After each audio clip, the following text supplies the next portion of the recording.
విఘ్నేశ్వరాయ నమః. అందరికీ నమస్కారం అండి. నేను మీ Ratna. Welcome to our channel. ఈరోజే శివ ముక్కోటి ఎంతో పవిత్రమైన విశేషమైన రోజు. మార్గశిర మాసంలో ఆరుద్ర నక్షత్రం వచ్చిన రోజును శివ ముక్కోటిగా భక్తులు ఎంతో భక్తి శ్రద్ధలతో ఆ పార్వతీ పరమేశ్వరులను పూజిస్తారు. మరి ఎంతో పవిత్రమైన విశేషమైన ఈ రోజు ఈ కథను విన్నా, చదివినా, చెప్పినా, వినిపించిన జన్మల పాపాలు తొలగి కోటి జన్మల పుణ్యం వస్తుంది, సకల శుభాలు కలుగుతాయి. మరి ఆ కథ ఏంటో ఇప్పుడు ఈ వీడియోలో తెలుసుకుందాం. పూర్వం కావేరీ నది జలాలచే పవిత్రమైన చోళాదేశంలో ఒకానొక గ్రామం ఉండేది. ఆ గ్రామంలో ఒక గొప్ప శివభక్తుడు ఉండేవాడు. అతను భార్యతో కలిసి శివభక్తులకు సేవ చేయడమే పరమావధిగా సేవలు చేస్తూ ఉండేవాడు. శివభక్తులు భోజనం చేసిన తర్వాతే తాను భోజనం చెయ్యాలి అని వ్రతాన్ని పెట్టుకొని దాన్ని అనుసరిస్తూ ఉండేవారు. శివభక్తుల ముందు తాను ఒక చిన్నవాడిగా, సామాన్యుడిగా భావించి వారికి సపరిజనులు చేస్తూ రావడం వల్ల అతనికి చిరుతొండ నాయనర్ అనే పేరు లోకంలో ప్రసిద్ధమైంది. ఈ విధంగా భక్తుల సేవలో కాలం గడుపుతూ ఉండగా అతనికి ఒక కుమారుడు పుట్టాడు. అతనికి సిరియాల దేవుడు అనే పేరు పెట్టి అల్లారి ముద్దుగా పెంచుతూ వచ్చాడు. నాయనార్ కైలాసవాసి అయిన పరమేశ్వరుడు చిరుతున్న నాయనార్ భక్తిని పరిచయం చేసి అతని తన కరుణా కటాక్షాలతో అనుగ్రహించాలి అనుకున్నాడు. ఆ మహాశివుడు భైరవ యోగి వేషాన్ని ధరించి ఆ గ్రామానికి చేరుకున్నాడు. చిరుతొండ నాయనర్ ఇంటి ముందు నిలబడి భవతీ భిక్షాం దేహి అని పలికాడు. వెంటనే చిరుతొండ నాయనర్ భార్య ఇంటి లోపల నుండి బయటకు వచ్చి, స్వామి, నా భర్త శివభక్తులకు ఆహారాన్ని సమర్పించిన తర్వాతే ఆహారాన్ని తీసుకొని నియమాన్ని కలిగినవారు.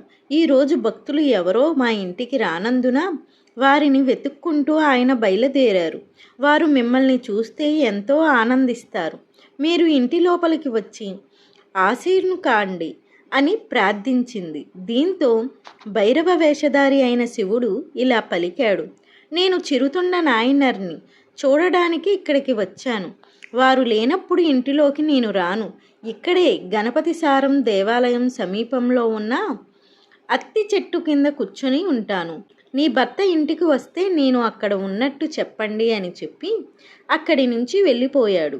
ఇక శివభక్తుల కోసం అన్వేషిస్తూ వెళ్ళిన చిరుతొండ నాయనర్ ఎవరూ కనపడకపోవడం వల్ల నిరాశతో ఇంటి దారి పట్టాడు. భర్తను చూడగానే అతని భార్య ఇలా పలికింది, మీరు బయటకు వెళ్ళినప్పుడు శివభక్తుడు ఒకరు ఇంటికి వచ్చారు. అతను ప్రస్తుతం గణపతి సారం దేవాలయం సమీపంలోని అత్తి చెట్టు కింద కూర్చొని ఉన్నారు అని చెప్పింది. ఆ మాటలు వినగానే అత్యంత ఆనందంతో చిరుతొండ నాయనర్ వేగంగా అక్కడికి వెళ్ళి భైరవ మునికి నమస్కారం చేసి ఇలా పలికాడు, స్వామి, మీరు మా ఇంటికి వచ్చి ఆహారాన్ని స్వీకరించాలి అని భక్తి శ్రద్ధలతో ప్రార్థించాడు. ఆ మాటలకు యోగి ఇలా పలికాడు, నేను 6 నెలలకు ఒక్కసారి మాత్రమే ఆహారం తీసుకుంటాను. పశువు మాంసాన్ని ఆహారంగా ఇస్తే దాన్ని మాత్రమే నేను తింటాను. ఇది నా పద్ధతి అన్నాడు. ఆ మాటలకు చిరుతొండ నాయనర్ ఇలా పలికాడు, స్వామి, మీరేమి సందేహం పెట్టుకోవద్దు.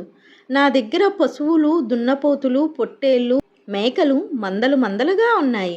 వాటిలో మీకేది కావాలని చెప్తే త్వరగా దాన్ని వండి మీకు ఆలస్యం చేయకుండా నేను వడ్డిస్తాను అని చెప్పాడు. దాంతో చిరుతొండ నాయనర్ ప్రేమపూర్వకంగా మాట్లాడడం విన్న శివయోగి ఇలా పలికాడు, చిరుతొండ నాయనర్, నేను తినడానికి అడిగింది నీవు అనుకున్నట్టు పశువు మాంసం కాదు, మానవ మాంసాన్ని నేను అడిగాను. మానవ మాంసాన్ని మాత్రమే నేను ఆహారంగా స్వీకరిస్తాను. అది కూడా 5 సంవత్సరాల లోపు పసిబాలుడై ఉండాలి. శరీర అవయవాల్లో ఎలాంటి లోపం లేనివాడై ఉండాలి. అటువంటి మాంసాన్ని మాత్రమే నేను తింటాను. అంతేకాదు, ఆ పిల్లవాడు తల్లిదండ్రులకు ఒకే ఒక్క కొడుకే ఉండాలి. ఆ పిల్లవాడిని తండ్రి నరుకుతూ ఉండగా తల్లి గట్టిగా పట్టుకోవాలి. ఇద్దరూ ఈ పనిని సంతోషంగా చెయ్యాలి. కంట్లో ఒక కన్నీటి బొట్టు కూడా కింద రాలకూడదు. ఎందుకంటే ఆ తల్లిదండ్రులు బాధపడితే ఆ పాపం నాకే చుట్టుకుంటుంది కదా. ఈ విధంగా వండిన మాంసాన్ని నేను తింటాను అన్నాడు. ఆ మాటలకు చిరుతొండ నాయనార్ ఇలా పలికాడు, అదెంత కష్టమైన పని కాదు. మీరు మా ఇంట్లో భోజనం చెయ్యడం నా అదృష్టంగా భావిస్తున్నాను. నేను వెళ్ళి వంట చేస్తాను అని చెప్పి వేగంగా ఇంటికి తిరిగి వచ్చాడు నాయనర్. భర్త రాక కోసం ఎదురు చూస్తున్న నాయనర్ భార్య గుమ్మం ముందు ఎదురు చూస్తూ నిలబడి ఉంది. భర్తను చూడగానే ఆమె ఎంతో సంతోషించింది. వెంటనే భర్త భార్యతో ఇలా పలికాడు, శివయోగి మన ఇంట్లో భోజనం చెయ్యడానికి సమ్మతించారు. ఒక చిన్న పిల్లవాడిని చంపి ఆ మాంసాన్ని వండి అతనికి వడ్డించాలి. అతను 5 సంవత్సరాలలోపు బాలుడై ఉండాలి అని జరిగిందంతా చెప్పాడు. ఇక భార్య భర్త మాటలకు సమ్మతించి ఆలస్యం చెయ్యకుండా గురుకులానికి వెళ్ళిన తన కుమారుని పిలుచుకురండి అని కోరింది. భార్య మాటలకు సంతోషించి నాయనర్ గురుకులానికి వెళ్ళి కుమారుని ప్రేమతో భుజం మీద ఎక్కించుకొని ఇంటికి చేరుకున్నాడు. ఇక తల్లిదండ్రులు ప్రేమతో చివరిగా కుమారుడికి స్నానం చేయించారు. తలదువ్వి కొత్త బట్టలు తొడిగి చక్కగా అలంకరణ చేశారు. శివభక్తుడికి మాంసం చెయ్యాలని చెప్పి తల్లి కుమారుడైన సిరియాల దేవుణ్ణి కాళ్ళను చేతులను తన 2 చేతులతో గట్టిగా పట్టుకోగా చిరుతొండ నాయనర్ కత్తితో దేహాన్ని ఖండించడం ప్రారంభించాడు. తల్లిదండ్రులు సంతోషంగా చేస్తున్న ఈ పనులు చూసి కుమారుడైన సిరియాల దేవుడు కూడా సంతోషంగా చిరునవ్వును చిందించాడు. ఇక చిరుతొండ నాయనర్ తల మాంసం వంటకు పనికిరాదని భావించి దాన్ని భద్రపరచమని చెప్పి మిగిలిన శరీర భాగాలను వేరువేరుగా వంటలుగా వండి ఆహారాన్ని సిద్ధం చేశాడు. ఇక చిరుతొండ నాయనర్ సంతోషంగా భైరవయోగి ఉన్న చోటకు వెళ్ళి నమస్కారం చేసి, స్వామి, మీరు కోరినట్లుగా ఆహారాన్ని సిద్ధం చేశాము, భోజనానికి దయచేయండి అంటూ అతన్ని భోజనానికి ఆహ్వానించాడు. విశాలమైన అరటి ఆకును శివయోగి ముందు పరచి వండిన వంటకాలను వరుసగా వడ్డించారు. వాటిని చూసిన శివయోగి ఇలా పలికాడు, నేను చెప్పిన విధంగా శరీరంలోని అన్ని భాగాలను వండారా అని ప్రశ్నించాడు. ఆ మాటకు ఆ దంపతులు ఇలా అన్నారు, తల మాంసాన్ని మీరు తినరని భావించి దాన్ని మాత్రం వండకుండా వదిలేశాము అని చెప్పారు. దానికి శివయోగి, అయ్యో ఎంత పని చేశారు, నేను ఇష్టంగా తినేదే తల మాంసం అనగానే ఆ దంపతులు ఎంతో బాధపడి తలను రోట్లో వేసి దంచి మాంసంగా వండి వడ్డించారు. అప్పుడు భైరవయోగి మరొక నిబంధన పెట్టాడు. అది ఏంటి అంటే, నాకు ఒంటరిగా కూర్చొని తినే అలవాటు లేదు. మీకు కొడుకు ఉంటే అతన్ని పిలవండి, నాతో కలిసి భోజనం చేస్తాడు అని ఆజ్ఞాపించాడు. అతను ఎక్కడా లేడని చిరుతొండ నాయనర్ చెప్పగా యోగి ఇలా అన్నాడు, లేదు, నీ కొడుకు ఇక్కడికి వస్తేనే నేను భోజనం చేయడానికి సాధ్యమవుతుంది. కాబట్టి నీ కుమారుని గట్టిగా పిలవమని చెప్పాడు.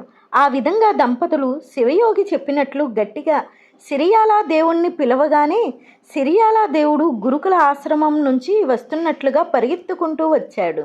ఇక తల్లి తన కొడుకు రావడం వల్ల అతన్ని ఆలింగనం చేసుకొని భర్త చేతులకు అందించింది.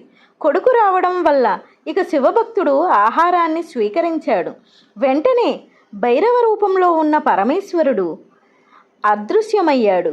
వెంటనే శివపార్వతులు అక్కడ ప్రత్యక్షమై వారి భక్తికి మెచ్చి ఆ ముగ్గురికి శివ సాన్నిధ్యాన్ని కలిగించారు. ఎంతో పవిత్రమైన విశేషమైన ఈ కథను ఈరోజు విన్నా, చదివినా, చెప్పినా, వినిపించిన సకల శుభాలు కలుగుతాయి. జన్మల దోషాలు తొలగి కోటి జన్మల పుణ్యం వస్తుంది. సకల శుభాలు జరుగుతాయి. ఇదండి ఈరోజు వీడియో. మీకు ఈ వీడియో కనుక నచ్చినట్లయితే లైక్ చేయండి, షేర్ చేయండి, అలాగే మన ఛానల్ని సబ్స్క్రైబ్ చేసుకోండి. మళ్ళీ మరో కొత్త వీడియోతో కలుసుకుందాం. Thank you for watching.